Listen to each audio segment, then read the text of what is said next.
hopefully I can make that happen. Oh, there's also something I should mention. This record that I am actually looking for a label for right now. I made this amazing record with one of my heroes, this guy R Stevie Moore. Mm-hmm. You know him? No, I'm not familiar with his work. Oh man, okay. When we get off the phone, please go check out. This guy is 62, I think now. His first record is from '78. Wait, is that I think I've seen pictures of you and Roger in a studio. Was Roger? No. Roger's not involved at all. Okay, that was another guy. I guess it was an older gentleman where I saw you guys both in the studio, I think working with somebody, but... Oh, no, that's Emitt Rhodes. Yes. Do you not know him? I'm not familiar with him. Oh, my God. Okay, well, here's two guys to immediately go check out, and they're very different. Emitt Rhodes' first record is like 1970.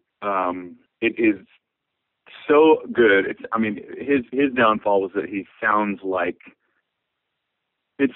Ram-era McCartney.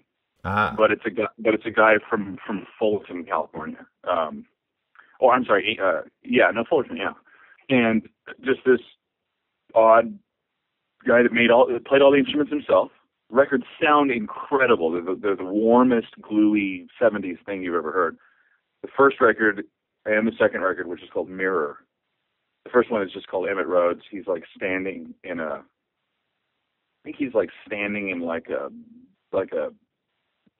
burned out kind of house or something. It's really good.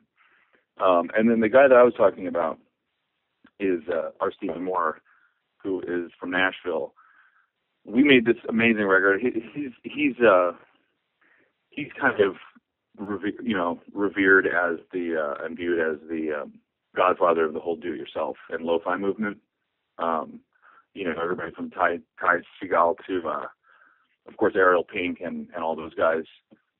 Ariel is an old friend of mine, and that's one of the things that we bonded on was this weird guy R Stevie Moore. Oh, okay. And through social media and shit, we became like a mutual admiration society. And then he came out here, and Ariel and he came over, and we did this 7-inch called Ku Klux Glam. So this guy, and that's an R Stevie Moore title, by the way. He's one of the most irreverent, amazing, hyper creative. Check out his album titles are insane as well. Delicate Tension is one. Phonography is brilliant. These are like again, I'll mention public access. I don't know how old you are if you know what I mean by that. Like public access TV. Public access TV. Yeah, I know what that is. Yeah, like kind of like shitty local programming. Yeah. Stuff that would be like this really intriguing stuff. And there was kind of there was a real homemade quality to it. And R Stevie Moore is that on record. But the songs are amazing too. So he'll have spoken word. He'll have where all of his voices are sped up and he's singing "My Country 'Tis the," but then he'll like burp. He's just like totally insane, but brilliant stuff. I can't speak highly enough about him. So I'm trying to shop that record as well. Oh, okay.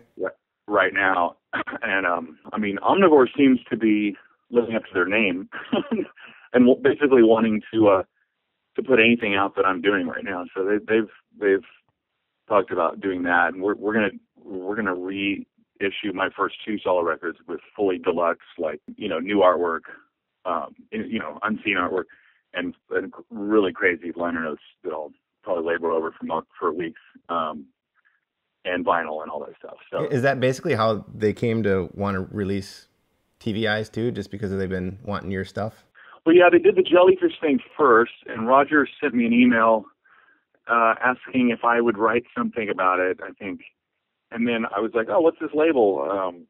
And I just got in touch with them, and then they were like, by the way, we are huge fans of your solo stuff and would love to do something with you. And I was like, well, what about a new record? And they're like, well, we're not really doing like new stuff. It's more just like a reissue place.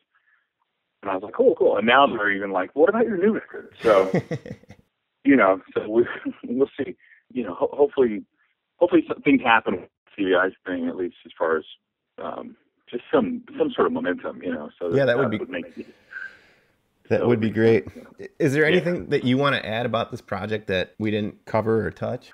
Man, I'd have to say I think we nailed every single topic about it. I think it's good. I can't think of anything else to say about it. And how can we get a hold of Jason Falkner? Is it, you have a website, Twitter, Facebook, any of that stuff? I'm on Facebook. Although I didn't transfer it over to a music page, so okay. I've maxed out of friends for like 7 years on there. And I haven't done anything about it, but I do if I get I do answer messages and stuff.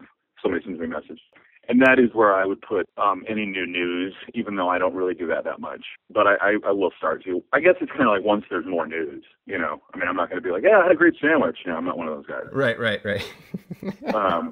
And Twitter, I just have like this weird fundamental problem with the whole concept. So, but I did join Instagram like a month ago, and I was always like, whenever I hear anybody go, follow on Twitter or Instagram, I'm like, shut the fuck up. But like, stop telling me what to do. Like, you're not that interesting. But now I really like Instagram because at least it's not so much like, look at me and what I'm doing. It's more like, look at this picture that I think is interesting. Right. Yep. I kind of like that aspect of it. It's just not quite as vulgar self-promotion. But again, I'm a guy that needs to self-promote, so I need to get over this stuff. Yeah. But it's a slow process for me, very slow. No, I understand completely. I mean, I won't even let my kids' picture up on Facebook, so I get you. Yeah. I mean, Facebook owns all of the images you put Oh, up. yeah. I think it's horrible. It's bananas. So it's totally ridiculous. So, but anyway, what I was going to say, I am going to get a website completely redone and up and running so that, and there'll be links at Facebook and stuff to go to that for like proper, ideally I'd like to find somebody to run that for me. Right. But again, that's something that you generally have to pay for, and that's kind of like, I'd rather buy another vintage guitar than pay for that. But absolutely. Anyway, well, yeah. Thank you so much for taking the time out of your day and talking with me about this really incredible album. And hopefully it will gain some momentum and will force you guys to get in there and do another album and maybe even a tour. Yeah, well, thank you, man. It was a pleasure.